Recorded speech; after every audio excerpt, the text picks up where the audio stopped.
Hello, I'm Kyle Van Winkoop, president of the UBC Game Development Club, and this video is to give a little overview of what the learning teams will look like this year, how you'll be able to help and work on stuff during the learning teams, and how we can help show you the ropes of game development.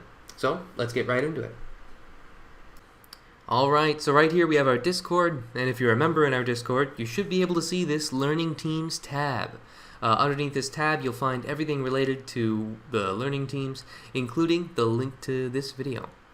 So, the first thing you definitely want to do is head over to the introduction and check out what we've got here. So there are a couple documents. We have our document that's full of resources, tutorials, videos, and other stuff to show you the ropes. And let's take a look at that.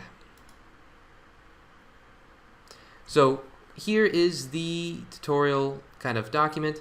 On here we'll have links to not only online YouTube tutorials that we think are super helpful, but also tutorials that we made last year that were recorded for programming, music, writing, art, 3D modeling. Yep.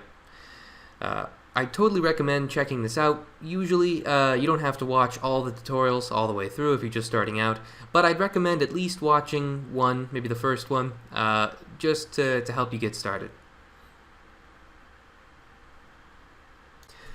Moving on, let me tell you a bit more about what you'll actually be working on in the learning teams.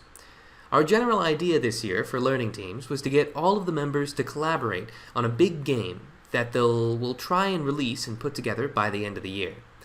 The way that you'll be collaborating is through this task list that has tasks for various things that we need done so we can put them all together to make the game.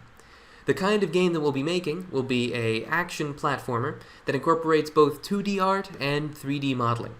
There are games like this that are currently out, games like Super Paper Mario and Fire Girl Hack and Slash Rescue. Our platformer will try and incorporate a bunch of different abilities and cool things that the player can do, but in order to get that to work, we'll need a lot of help from people from the learning teams. So, this is what the task list looks like in general. We'll have just a bunch of tasks, a little description for the task, a difficulty based on 1 to 10, 1 being almost trivial and 10 being quite difficult. And we'll also have the person who's working on that and the status. So if you come to this list and you see something you might be interested in working on, then you can totally put your name right here under person and mention in status whether you're currently working on it and update it to finished when you're done. You don't have to work on these completely alone. It's completely recommended that you get into a group, you find a friend, and you guys work on it together. It's always a good idea to collaborate and try to work with friends and other people in the teams.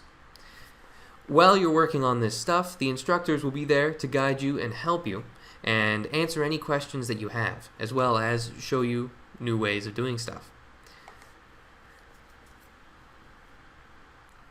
So, next I'll tell you a little bit more about the schedules for our instructors.